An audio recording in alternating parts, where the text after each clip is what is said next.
What's going on? This is BoxingWave, back with another video. I'm going to speak on Gamboa and Terence Crawford a little bit, alright? Before I get to that, I'm going to talk about boxing fans, and I'm going to start off by making somewhat of a confession, okay?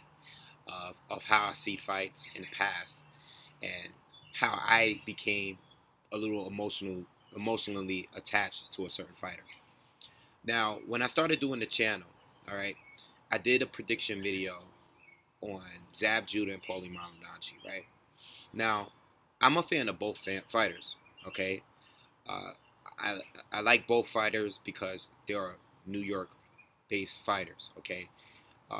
Zab Judah, especially him, because when I was a kid, I used to be a big fan of Zab. I mean, even Paulie was a big fan of Zab coming up. I mean, that's just how it is out here in New York, just like you are about fighters from wherever you from. And Zab, used to lose, and no matter what, you always believed in him. You seen the talent, and when he's winning, he gets so excited. He looks good at winning. He knocked guys out. He was so fast, and you listen to his interview, and he has that whole New York vibe to him. He was from Brooklyn. He was a proud Brooklyn native, just like everyone else from Brooklyn. And when I did that prediction video, I thought it was a 50-50 fight, but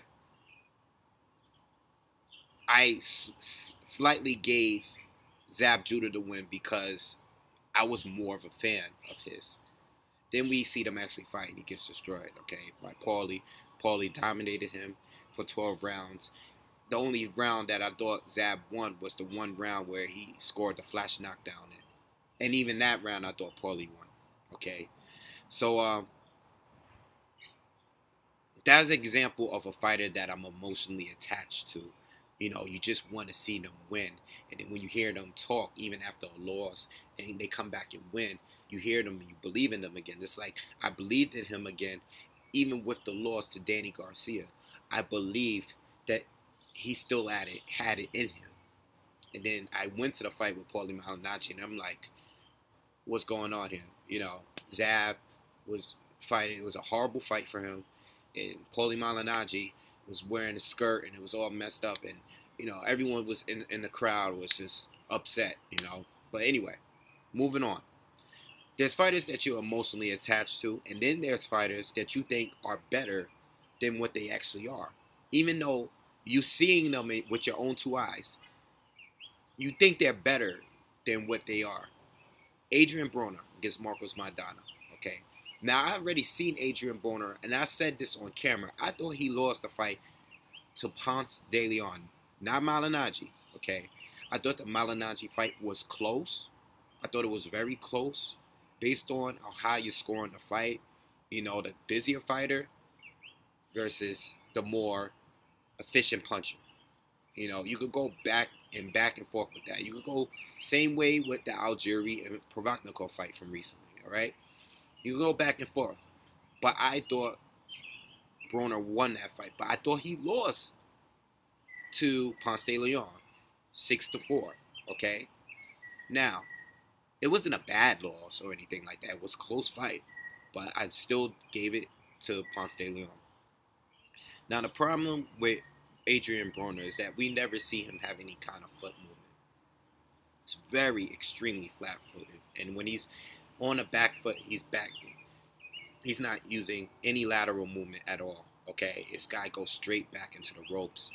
It was nasty for him in the Marcos Maidana. We all know that.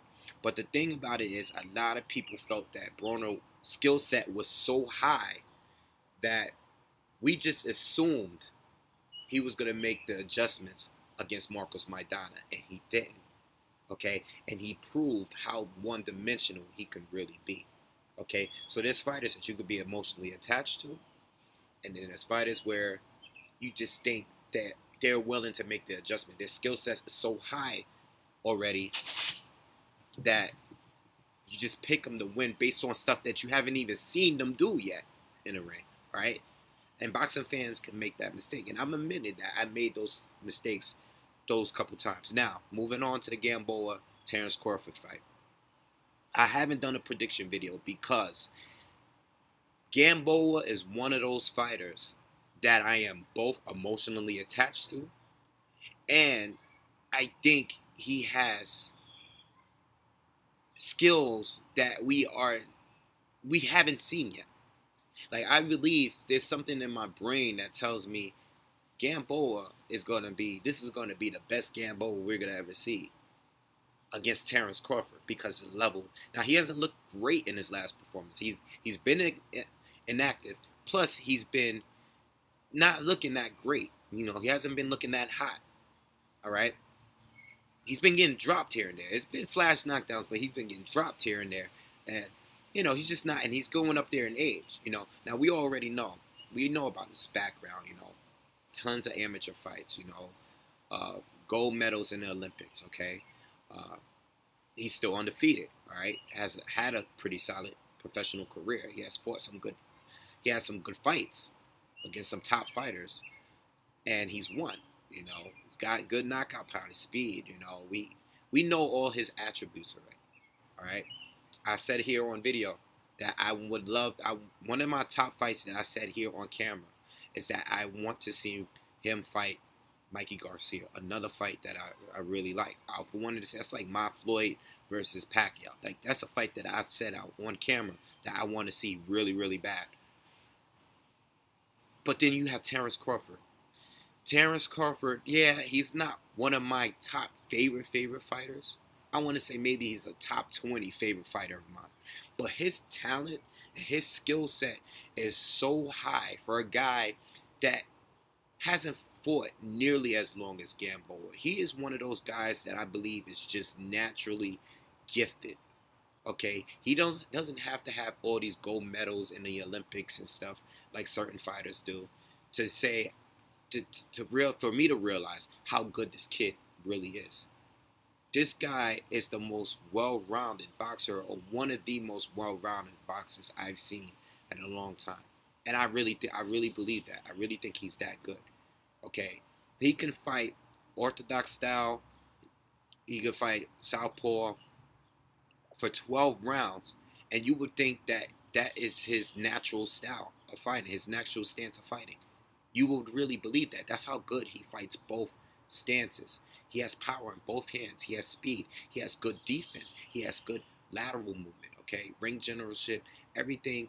He can fight close range, mid-range, long range, great jab, great counter-punching ability. This kid got the goods. He's all around a really good fighter. It's all clear to me who is going to win this fight.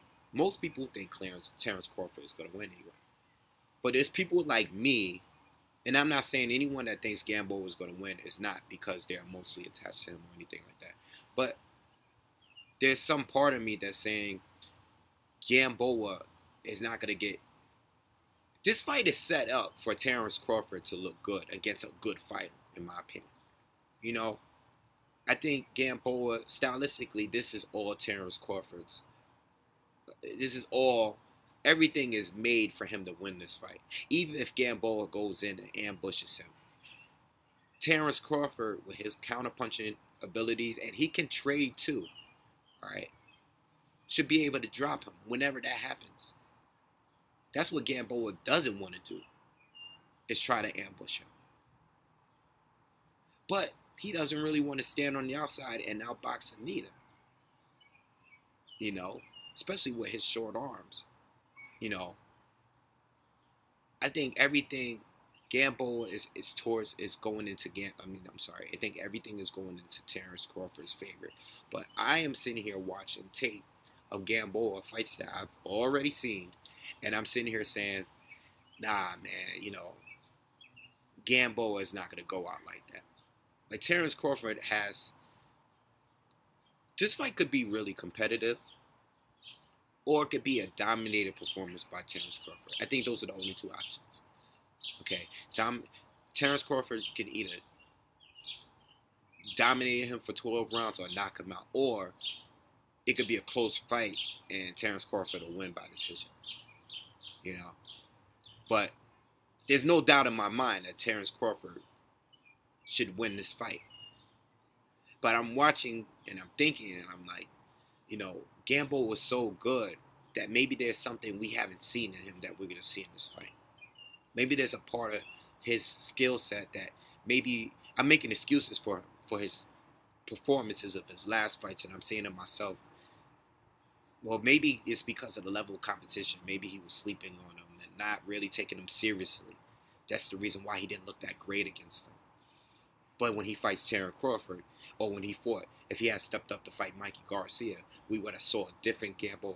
That is a fan like myself making excuses for a guy that I am emotionally attached to.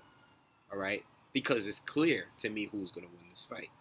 But I haven't done a video. You've seen I haven't done a prediction video. I did a video speaking about the fight. I didn't do an actual prediction video, and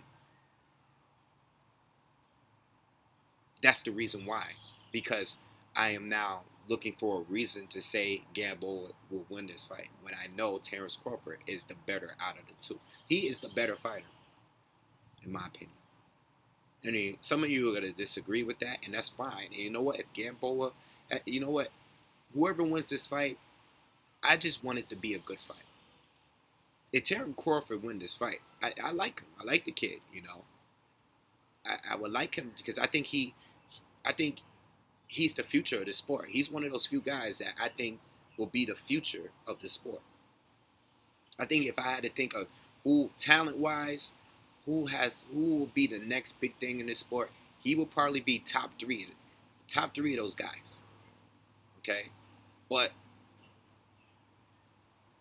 I'm sitting here like Gamboa, you know, Gamboa is gonna show this kid something. He's gonna give this kid a good fight, and it might be close, or he might win, or he might pull off the upset. When I know that's not true. Okay, I'm not. So I think Terence Crawford is going to win this fight. I hope it's a good fight. Win or lose, I hope it's a good fight. Regardless of who wins. Obviously, I like Gamboa, okay? But I do think Terence Crawford is going to win this fight. I just hope it's not good. I hope Gamboa doesn't get dominated. All right, if he loses this fight, just give a good fight. I don't want this kid to go in there and dominate him. Because I really believe that. In my heart, I believe Terence Crawford has the skills to dominate Gamboa. Okay? And drop him several times and actually stop him. Be the first to do it. I think he's that good. If Terence Crawford wins, I hope it's a good fight. But I think Terence Crawford will win this fight for sure. I'm pretty sure. By decision, okay? So that's my thoughts on the fights. Make sure you subscribe to the channel and leave comments.